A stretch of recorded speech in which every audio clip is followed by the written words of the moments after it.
Now the Three Martini Lunch with Greg Corombos and Jim Garrity.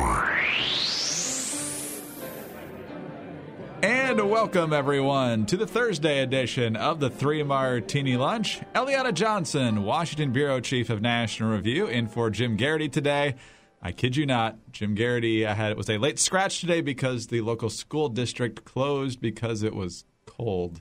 Not the snow. It was cold. They actually left them open on the day it snowed. Anyway, good, bad, and crazy martinis for you today as usual. And Eliana, all of them deal with the horrific terrorist attack on the offices of Charlie Hebdo in Paris yesterday.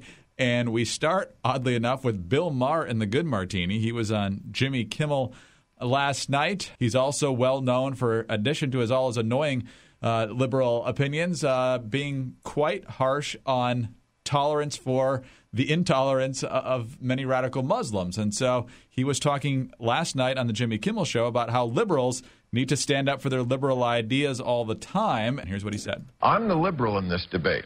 Okay, I'm for free speech.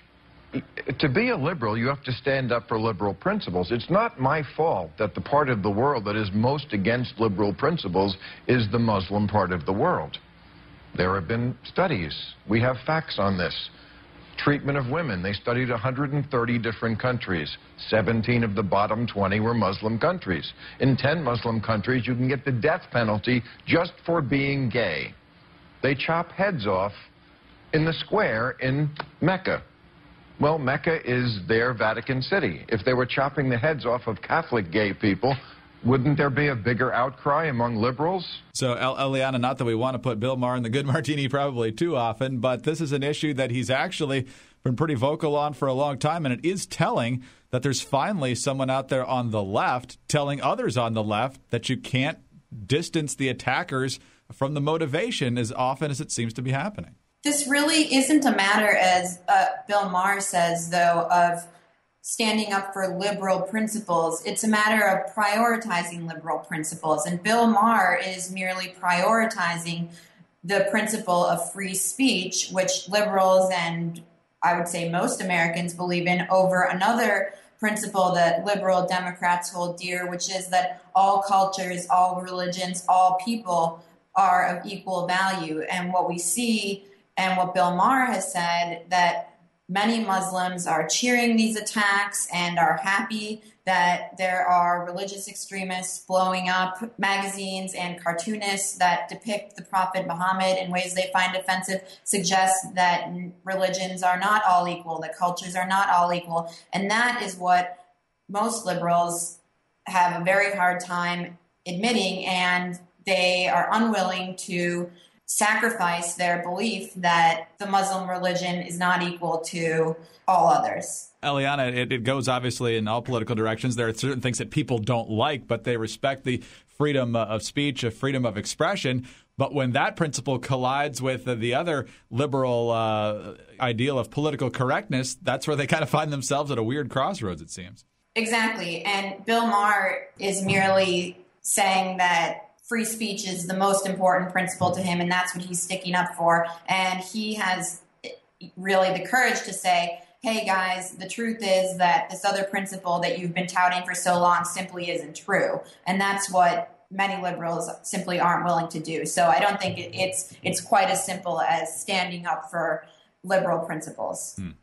All right, on to the bad martini now. And on that same line, the reaction of some media outlets was very odd. You had one official from the Financial Times saying, well, they had all these horrific, offensive cartoons, so they kind of had it coming to them. Then you had the New York Daily News saying they were going to blur the cartoons. The AP decided to completely wipe the images of the cartoons off of their archives.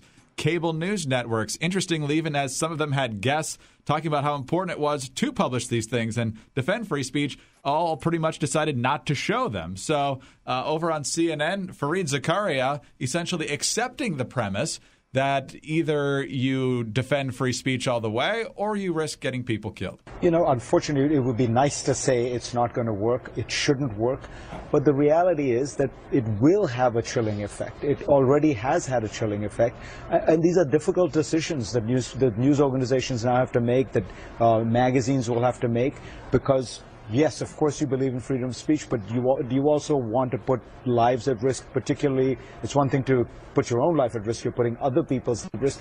And so it is, unfortunately, going to have a chilling effect. I think there's no way around it. Eliana, as a member of the media, this basic choice that he's saying everyone has to accept of either free speech or the lives of the people you work for, it's almost as if it's a given that, well, if you exercise free speech and you offend people, well, then you're probably going to be targeted at some point. That seems to be missing some of the responsibility here. Well, what Fareed laid out was exactly what the intended result of the attack was, which is to chill speech and expression.